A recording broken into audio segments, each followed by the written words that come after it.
देखिए ये एक पीड़ा है विपक्ष की, मतलब कांग्रेस के चक्कर में सबकी लुटिया डूब रही है। डॉली शर्मा, विवेक बुद्धि है कि नहीं है? सवाल आनंद दुबे से। हार पे हार हो रही है, लेकिन अपना काम बनता, बाकी जाए जनता। अमी जी, राहुल गांधी जी ने अग्निवीर पे बात की।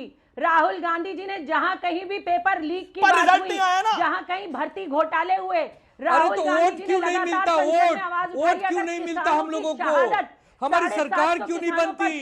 की शहादत पर किसी नेता ने बात की, हम लोग नेता विपक्ष कैसे पाते हैं देश में? खड़े रहे। आप कौन सी बातें कर रहे हैं? डॉलर, जब डॉलर की बात आती है तो सबसे पहले कांग्रेस पार्टी खड़े होकर बात आनंद दुबे भी कुछ कहना चाह रहे हैं, फिर मैं शादाब को लेकर आता हूं। डॉली शर्मा का ऑडियो डाउन। आनंद दुबे सब कुछ कर रहा है, ये कह रहे हैं राहुल जी सब कुछ कर रहे हैं, तब भी सरकार नहीं आ पा रही सब कुछ करके। नहीं अमीश भाई, हम यही कह रहे हैं कि हम बार बार सब कुछ कर रहे हैं, बट वोट नहीं मिल रहा है, हम बहुमत पे नहीं आ रहे हैं, और कभी कभी तो नेता प्रतिपक्ष नहीं बन पा रहे हैं कितने राज्यों में और कितने देशों में। 14 से 19 हमारे पास नेता प्रतिपक्ष देश में नहीं था, 19 से 24 नहीं था, इस बार कैसे कैसे भाग्य से नेता प्रतिपक्ष मिला है। मतलब जनता हम पर विश्वास नहीं कर पा रही है, तो विश्वास कैसे जीतेंगे? कम से कम हमारे हिंदुओं का सम्मान नहीं कर सकते तो उन्हें अपमानित तो मत करो। 140 करोड़ में से 100 करोड़ हिंदू हैं, हिंदुओं को मत परेशान करो। हिंदू श्राप देगा तो कहीं के नहीं रहेंगे हम सब। ओके, हिंदू अगर श्राप देगा तो कहीं के नहीं रहेंगे, ये एक इंपॉर्टेंट पॉइंट है। ओके अमित जी, आपके शो में पर इंडिया अलायंस कॉम्प्रोमाइज हो चुका है राहुल गांधी के सोरोस कॉम्प्रोमाइज की वजह से। अब देखिए ना, सावरकर जी के विषय में इंदिरा जी ने प्रेज किया था ना, और सावरकर जी को कॉम्प्रोमाइज बोल के इंदिरा जी कॉम्प्रोमाइज थी ये बोला जा रहा है। बताइए, सावरकर जी की प्रशंसा किसने की थी? इंदिरा जी की थी कि नहीं?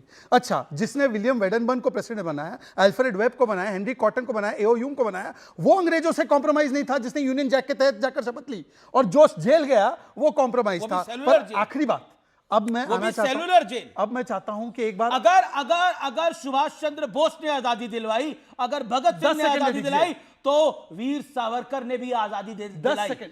मतलब इसी देश में हो सकता है सावरकर जैसे योद्धा को कोई गद्दार कहे कॉम्प्रोमाइज। पर अमीर जी 10 सेकंड दे दीजिए, अभी एक गेम चेंजर आने वाला है। फैक्ट। जी मैं स्वर्गीय बाला साहब ठाकरे जी को शायद आनंद जी जितना मानते उतना ही मैं मानता हूं। आनंद जी, स्वर्गीय बाला साहब ठाकरे, एडवीना ने नेहरू को कॉम्प्रोमाइज करके पार्टीशन कराया।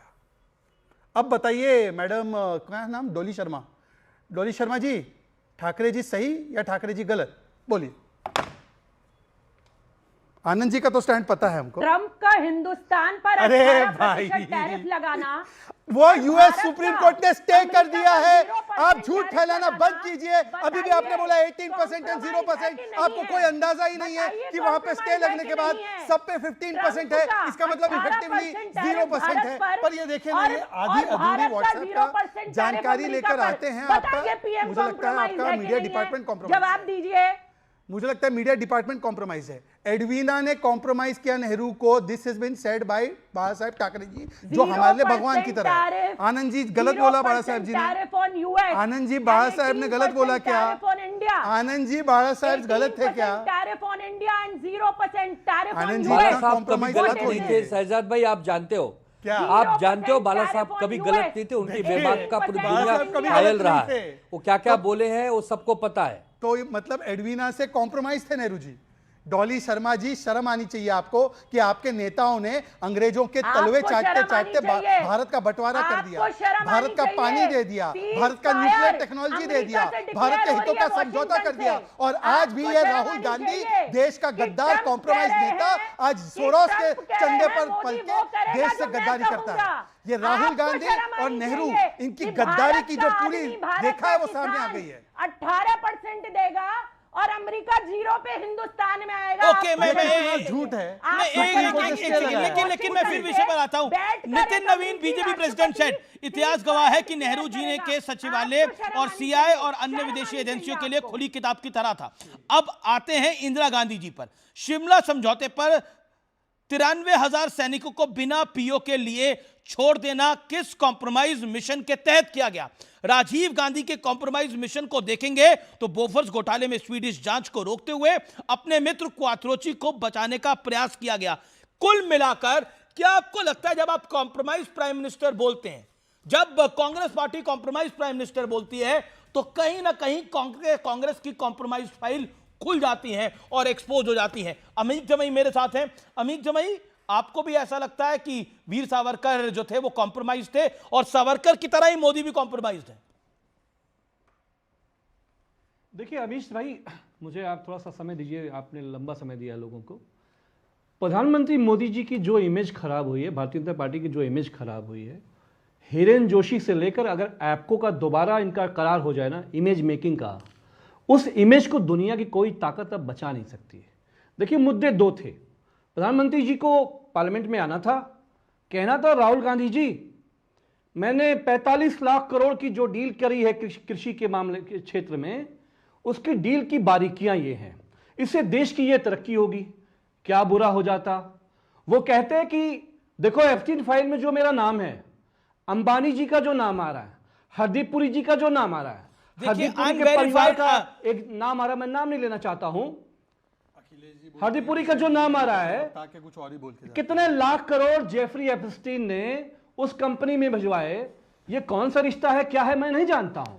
जेफरी एप्स्टीन जैसा दुनिया का बदनाम आदमी हमारे देश के प्रधानमंत्री से नाम जुड़ता हो डायरेक्टली इनडायरेक्टली, नहीं जुड़ा, आपको मालूम है ये फर्जी है, नहीं जुड़ा। अमित अमित जमई, आप रिस्पॉन्सिबल आदमी हैं, आप जो भी चैनल पे बात बोले रिस्पॉन्सिबली बोले। देखिए बिल्कुल नहीं जुड़ा, बिकॉज देखिए बार बार बिल गेट्स को माफी मांगनी पड़ी, सत्य नहीं हो जाता। अपनी बीवी से माफी मांगनी पड़ी, अपने लोगों से माफी मांगनी पड़ी। अरे भाई अनिल अंबानी जो इजराइल में डांस की बात कर रहे थे, जिसका नाम आया वो उसके साथ डील करेगा, लेकिन you are talking about prime minister, I want to say that, okay you make your point. देखिए क्योंकि इन्होंने अभी, हालांकि एप्स्टीन में बहुत सारे लोगों का नाम आया including Mahatma Gandhi and Jesus Christ, तो नाम आने से कुछ नहीं। हरदीप पुरी को तो स्नेक बोला एप्स्टीन ने, पर वो विषय नहीं है। विषय ये है कि बिल गेट्स के बारे में बात हुई। बिल गेट्स को पता है जब ये एप्स्टीन फाइल में नाम आया तब अमेठी बुलाया जा रहा था और वहां पर विमेन सेल्फ हेल्प ग्रुप वो दिखाया जा रहा था राहुल गांधी के द्वारा। तो राहुल गांधी बताए कि वो बिल गेट्स के साथ क्या कर रहे थे। विषय पर आते हैं, और दूसरी बात आते हैं, अब दूसरी बात आज के विषय, अमित जमई आज के विषय पर आते हैं। क्या आपको लगता है कि चाइना को जब जमीन दी पंडित नेहरू ने तो कॉम्प्रोमाइज नहीं था? क्या आप इस पर कहते हैं? और जब इस देश में प्राइम मिनिस्टर होता था लेकिन उसके ऊपर भी एनएससी होती थी तो कॉम्प्रोमाइज नहीं था क्या?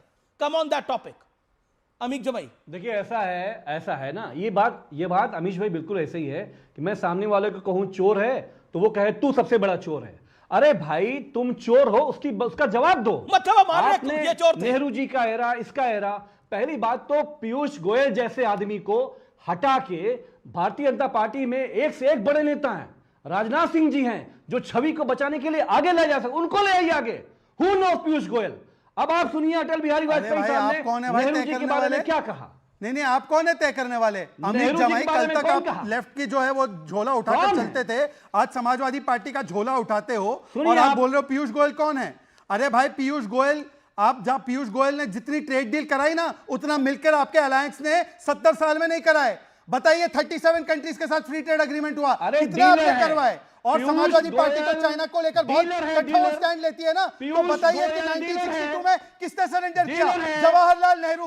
बताइए United nation security council seat किसने दिया? जवाहरलाल नेहरू। बताइए तिब्बत पर किसने जाने दिया? जवाहरलाल